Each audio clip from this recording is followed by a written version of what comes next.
자, 우리 주식시장에서는 오늘 어떤 이슈를 미리 좀 살펴볼까요? 리더스 인덱스의 박주근 대표와 함께합니다. 어서 오세요, 대표님. 네, 안녕하세요. 안녕하세요. 저희가 뭐 좀 전에 뭐 안 좋은 뉴스들 위믹스 상패 얘기하고 하니까 예. 이번엔 조금은 희망적인 내용들로 한번 꾸려볼까 하는데 이게 정말 희망이 될지는 또 까봐야 되겠지만 러시아 우크라이나 전쟁과 관련된 이슈입니다.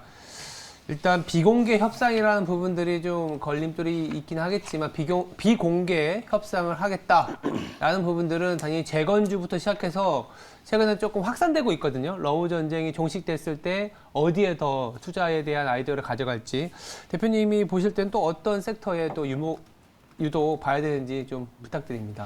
네, 뭐 서서히 뭐 재건 이야기가 사실은 지난 여름부터 나오기 시작했는데 네. 실질적인 이야기는 아마 지금부터인 것 같습니다. 왜냐하면 이미 아부다비에서 비공개 협상을 같이 소식이 들려오고 있고 그다음에 우크라이나 국방 차관이 영국의 방송에 출연해서 이미 자기 느낌으로는 봄쯤이면 전쟁이 종식되겠다라고 이미 인터뷰도 한 게 나오고 있고요.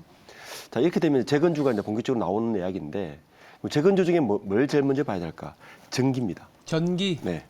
왜냐하면 이번 그 전쟁의 특징 중에 하나가 앞으로 현대전은 대부분 그럴 것 같은데 인프라 중에서 가장 먼저 타격하는 게 전기입니다.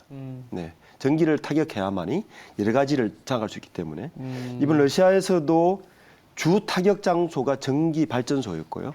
그래서 우크라이나에 가장 많이 파괴된 게 전기였는데 다행스러운 건 원자력 발전소는 건들지 않았다는 겁니다.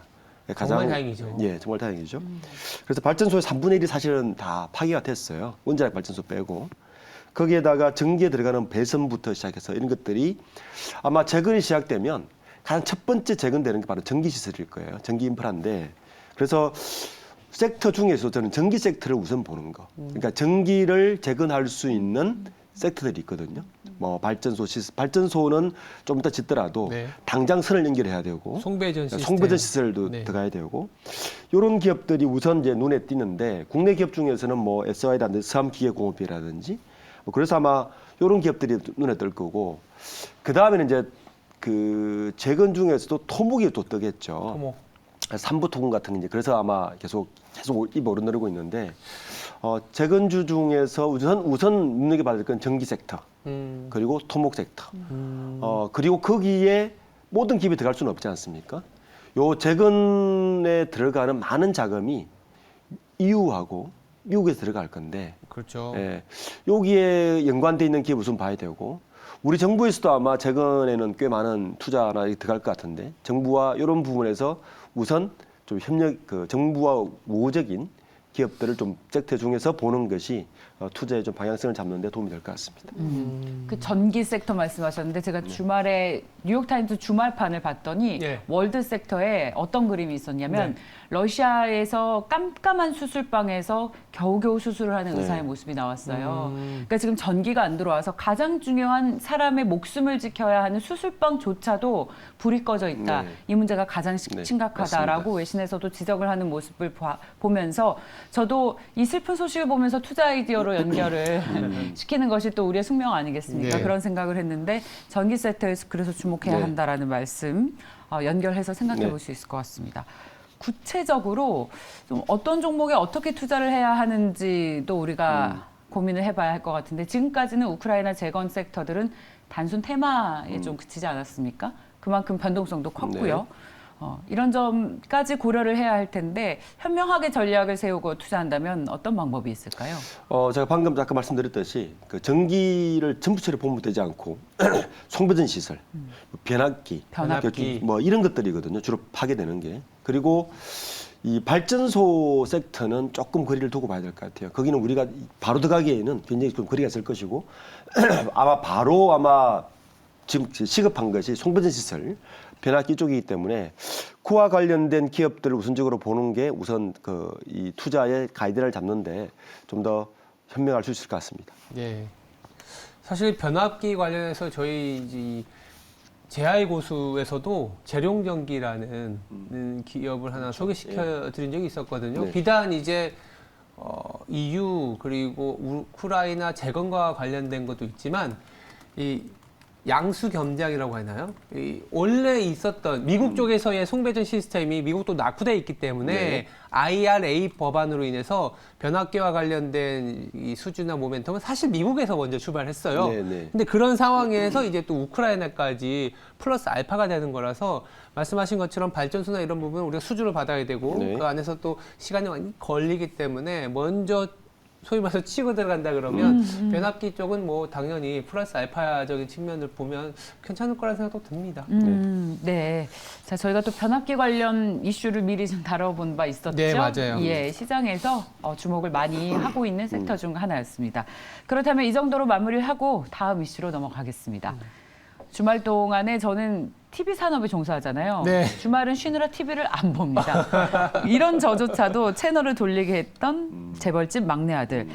야, 이제 분당 최고 시청률이 거의 20%에 가까워졌다고 하는데 이게 우영우 시청률에 거의 맞먹는 수준이라고 합니다. 대단하네요. 근데 저희 지난주에도 얘기를 했지만 이제 여기 이 막내 아들 재벌집으로 끝나는 게 아니라 연속적으로 카지노, 최민식, 손석구 주연의 카지노가 디즈니 플러스에서 이제 공개를 앞두고 있다고 네. 해서 이런 신작 모멘텀들이 계속되지 않을까에 대한 기대감이 높아지고 있습니다. 지금은 혼란스러운 주식시장에서 어느새도 확실한 투자 섹터가 됐어요. 이 네. 컨텐츠 회사들이요. 그렇습니다. 그 뭐 변호사 우영우를 시작으로 다시 한번 컨텐츠주들이 뜨기 시작하는데 이게 그 오징어 게임 이후에 우리나라 컨텐츠 기업들의 전략이 조금 바뀌기 시작했어요. 그러니까 오징어 게임이 이런 것 터지기 시작하면서 OTT 시장이 터지기 시작하면서 이 중요하게 투자할 때 보는 게 IP를 확보했느냐 확보하지 않았느냐가 되게 중요합니다. 그러니까 그 자체로 그 드라마가 뜬 것도 중요하지만 드라마 뜬 이후에 추가적인 모멘텀을 계속 가질 수 있느냐의 핵심이 IP 확보거든요. 이제 앞으로 그래서 우리나라 많은 그 컨텐츠 기업들은 이미 IP 확보를 시작하고 지금 제작을 많이 들어가서 방금 이야기하셨던 그 재벌집 막날도 마찬가지고 카지노도 아마 IP 확보를 시작으로 아마 계속 하고 있을 건데 재벌집 막날들 같은 경우는 원래 제작한 곳은 그 레몽레인인데 레몽레인의 대주주가 이지옥 스튜디오예요. 네. 그 이지옥 스튜디오의 대주주가 누구냐 하면은 그 게임 회사입니다. 그 컴투스예요. 컴투스. 네. 네. 그래서 컴투스까지는 아마 지금 가지는 않고 지난주에 보면 레몽레인은 굉장히 주가가 떴고 이지옥 스튜디오도 아마 주가가 한 20%까지 뜬 것 같아요. 그래서 근데 컴투스까지는 가지 않고 게임 섹터로 아마 분류된 것 같고 그래서 이지옥 스튜디오는 그 정도 좀 뜨고 있어서 지금 그 레몽레인 같은 경우는 재벌집 막내 아들 같은 경우는 IP를 확보한 상태거든요.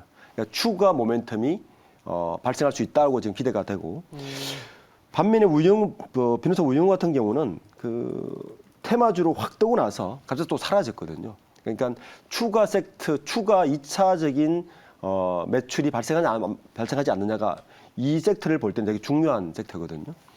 그런 의미에서 보면 그 이번에 디즈니 플러스에서 그 최민식과 정혜인이가 주연을 하고 있는 카지노라는 것도 보면 요 카지노를 만든 기업은 아크 스튜디오거든요. 그러니까 아크미디어라는 곳을 만들었는데 아크미디어는 카카오에서 투자를 한 200억 정도 투자를 해서 만든 기업입니다. 2019년에 상장은 되지 않았고 여기 이제 요번에 같이 투자한 기업, 같이 요 드라마 제작한 기업은 CJ 엔터예요. 그래서 여기도 아마 IP를 이미 확보하고 들어간 것 같아요. 디즈니 플러스에서 배출은 하지만 그래서 요 부분도 지금 포브스에서 22일 날 그 현지 시각 22일 날 이미 이거를 공개를 하면서 굉장히 세계가 주목하는 키드작으로 떠오른 셈이거든요. 포브스 이미 발표를 했기 때문에 그래서 이 부분도 한국의 컨텐츠 산업을 계속 맥을 이어가면서 좀 모멘텀을 계속 이어준다는 점에서는 굉장히 긍정적인 신호인 것 같습니다. 카지노 이 라인업을 보니까 최민식의 손석구 무조건 손석구 하니까 네, 무조건 되는 게임이죠, 이거는. 네. 네. 최민식 배우는 이게 드라마로의 복귀가 곧 몇십 년 만이라고 하는 것 같아요. 보니까 그래서 네, 97년 이후 처음이래요. 97년이면 25년 만이라고 합니다. 25년이요? 25년. 일단은 흥행이 될 수밖에 없다라는 생각을 가질 수밖에 없는데 근데 이제 또 한편으로는 뭐 아까 우영우의 컨텐츠도 말씀을 주셨지만 지적재산권의 지속적인 매출의 담보가 있는 기업들 우리가 그래서 계속 보는 기업들 사실 OTT 내지는 컨텐츠 기업들을 보는 게 그동안 너무 소외돼 있었기 때문에 맞습니다. 우리가 K 컨텐츠라는 얘기는 했지만 주가는 사실 별로였거든요. 네. 뭐 긴축의 영향도 있었지만 근데 이제 드디어 많이 보고 있는데 그렇게 보면은 최근에 넷플릭스가 이 실적이 별로다 보니까 오히려 컨텐츠를 더 부흥시키겠다. 네. 뭐 디즈니 플러스도 아시겠지만 최근에 밥 아이건가요? 네. 그 CEO가 바뀌었어요. 그러면서 우리나라 컨텐츠 제작사들의 위치가 레벨업이 될 수 있다. 오히려 그쪽 OTT의 경쟁 심화로 이런 시각도 있던데 그러면 좀 더 중장기적으로 볼 수 있는 아이디어가 아닐까라는 생각도 들거든요. 그러니까 저는 이렇게 봅니다. 그 넷플릭스나 글로벌 OTT 시장들이 조금 침체되지 않습니까? 맞아요. 이런 상황이 우리나라 K 컨텐츠 기업들에게 불리할까? 저는 유리할 거라고 봅니다. 아, 네. 왜냐하면 결국에는 넷플릭스도 한번 시행착오를 겪은 것이 뭐냐 하면 결국에는 컨텐츠에서 승부를 걸어야 되는구나를 그러니까요. 배운 것이고 디즈니 플러스 같은 경우도 새로 시작하는 쪽에서는 결국에는 컨텐츠의 진로 승부를 해야 되는구나라고 이미 학습 효과가 있기 때문에 그렇다면 이 기업들 입장에서는 물론 그 시장 자체는 죽어가고 있지만 그 기업들 입장에서는 컨텐츠에 더 많이 투자를 할 수밖에 없는 상황이 되기 때문에 그렇다면 컨텐츠의 긍정력을 가지고 있는 K 컨텐츠를 가지고 있는 많은 우리나라 기업들에게는 오히려 호재가 될 수 있다. 그러니까 그 기업들에게 투자가 더 많이 들어올 것이고 물론 흥행을 해야 되겠죠. 그리고 이렇게 된 상태에서는 넷플릭스나 그 디즈니 플러스 같이 OTT가 주도권을 가지고 있을 때는 IP를 안 주거든요. 그런데 이미 컨텐츠가 주도권을 가지고 있을 때는 IP를 주는 상황까지 협상이 가능하기 때문에 아까 처음에 초대 얘기했듯이 이 사업은 이제 컨텐츠를 만드는 제작사 입장에서는 IP를 확보하느냐 확보하지 않느냐 가장 중요합니다. 네. 당장 흥했을 때는 주가가 뜰 수 있지만 2차적인 매출은 결국은 IP 확보에서 나타나기 때문에 컨텐츠의 주도권을 가진 기업들 입장에서는 지금 상황이 훨씬 더 유리할 수 있다. 그렇죠. 그래서 컨텐츠를 가진 기업들을 좀 유심해서 보는 것도 투자의 중요한 안목이다. 이런 시장 상황에서는 그렇게 생각하고 있습니다. 알겠습니다. IP를 확보하고 앞서 앵커님께서 말씀하신 것처럼 지적 재산권을 가지고 매출 담보할 수 있는 회사들로 압축을 한다면 구체적으로 어떤 기업인지 오늘 나오는 레몽레인이 대표적입니까? 대표적이죠. 레몽레인이나 사실 요 기업들은 우리 영화사를 보면 계속 만들어지고 다시 나타나고 하지 않습니까? 뭘 봐야 되느냐면은 누구와 공동 제작하느냐를 좀 많이 보셔야 돼요. 예. 그러니까 그 메인 기업도 중요하지만 공동 제작사가 누구고 조금 더 이 분야에 관심 있는 사람은 감독이 누구고 작가가 누구고 되게 중요합니다. 알겠습니다. 그렇게 보는 것들이 아마 이쪽 투자하시는 쪽에서는 조금 더 세밀하게 볼 수 있는 가이드 같습니다. 엔터주 관심이 높으니까 한 가지 질문을 우리 시청자 여러분의 질문을 녹여서 하면 엔터주 투자는 사실은 작년, 재작년에 NFT, 메타버스와 연관을 시켜서 그야말로 폭등을 하다가 거품이 꺼지면서 확 죽지 않았습니까? 그렇죠. 맞아요. K 컨텐츠가 경쟁력이 있다는 건 알면서도 주식시장에서는 이런 변동성 때문에 섣불리 손이 안 가는 것 또한 엔터 주식입니다. 네. 그래서 많은 분들도 엔터주 투자 너무 어려워요. 한 번도 하지 못했어요. 저도 같은 투자자의 마음을 가지고 있는데 이런 우려를 불식시킬 수 있는 어떤 신뢰할 수 있을 만한 뭔가가 있을지 아니면 이런 걱정은 그래도 계속 가져가면서 투자를 해야 하는 것인지 앵커님께서 조언을 해주신다면 엔터주 투자 어렵습니다. 어떻게 하면 좋습니까? 엔터주요? 예. 저는 그래서 약간 좀 그 중에서도 보수적으로 본다 그러면 그동안의 트랙 레코드라고 하죠. IP를 얼마나 잘 쌓아왔는지 그리고 또 공교롭게 또 제아이 고수 종목을 얘기할 수밖에 없는데 얼마 전에 스튜디오 드래곤 같은 경우에도 사실 우리가 보통 넷플릭스나 여러 가지 컨텐츠 제작을 잘하고 있는 기업을 꼽게 되면 손에 꼽게 되면 스튜디오 드래곤은 또 몇 년간에 좀 뭔가 자기들이 이 정도는 컨텐츠를 만들 수 있다라는 어떤 신뢰를 쌓은 기업이거든요. 근데 주가가 어떻게 돼 있느냐를 봐야겠죠. 주가가 그동안은 사실 좀 처참히 무너져 있는 상황이기 때문에 충분히 기회가 있는 기업들을 잘 찾을 수 있지 않겠냐라는 생각은 해봅니다. 그렇다면 뭐 제가 또 이제 질문을 하나 드리는 게 우리가 이 시간을 통해서 좀 약간 희망 섞인 섹터들을 얘기하고 있거든요. 재건주 얘기했죠. 컨텐츠 얘기했죠. 근데 조금은 불편한 얘기예요. 애플 관련주.